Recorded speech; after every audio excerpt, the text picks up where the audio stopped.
Je suis José Laborde et je suis directeur de Catamarine. J'ai créé Catamarine il y a une quinzaine d'années. En fait, tout petit déjà, je faisais déjà des bateaux, des radeaux sur la côte Est, des radeaux en bambou déjà. J'avais fait mon premier bateau en Australie, mais sur des plans qui n'étaient pas à moi. Des gens m'ont dit pourquoi tu ne ferais pas d'autres bateaux?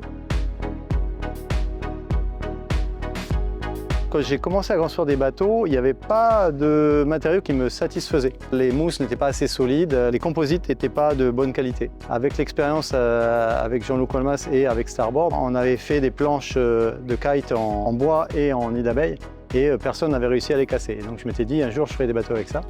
Et donc c'est arrivé, ça m'a quand même pris 25 ans, c'est un petit peu long.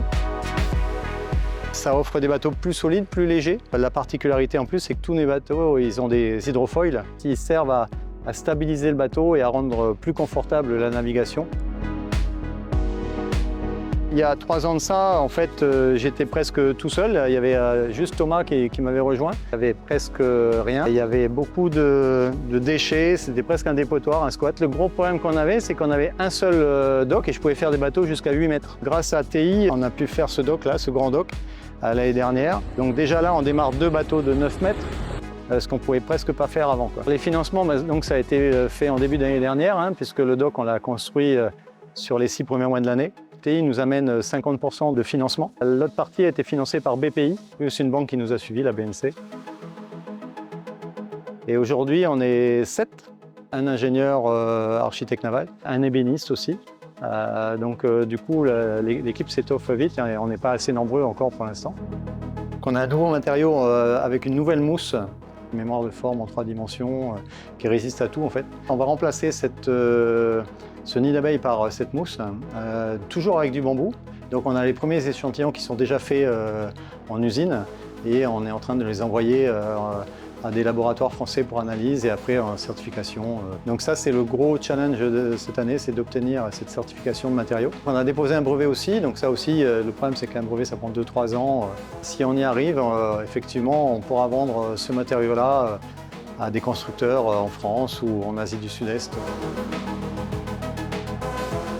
Il faut savoir que le bambou, au niveau écologique, même si c'est assez méconnu, mais il n'y a pas mieux parce qu'en fait c'est une plante qui pousse en 4 ans, c'est rapide, il n'y a pas besoin d'eau, en fait ça pousse assez facilement. Le bambou est très solide, ça remplace avantageusement beaucoup de fibres de verre ou de carbone. C'est 3 fois plus léger, c'est plus solide, donc ça a des qualités mécaniques assez fantastiques.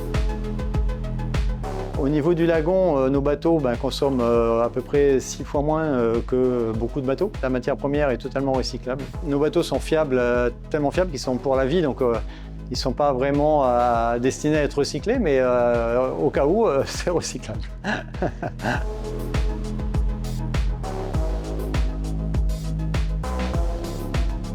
Il y a des chances qu'on arrive à vendre ce matériau un petit peu partout dans le monde. On a pas mal de projets en cours. Donc le premier projet, c'est donc un taxi-boat de 9 mètres qui va servir pour les touristes quand ils arrivent avec les paquebots, puis les amener sur les îlots. On a fait 3 projets de bateaux pour les Philippines. Un premier bateau qui était un bateau de récupération de plastique, en fait de déchets plastiques, qui transforme ça en palettes. Donc c'était un bateau de 18 mètres avec une plateforme à l'avant, enfin un bateau usine en fait. Donc ça c'est en cours, ça attend la certification des matériaux.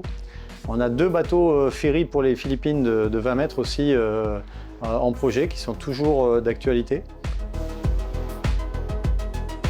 On peut vendre aussi des bateaux en kit. C'est-à-dire que les gens pourront construire les bateaux localement, c'est-à-dire que soit ils trouveront un chantier naval pour construire le bateau là où ils veulent, ou alors on pourra les aider à les construire à distance.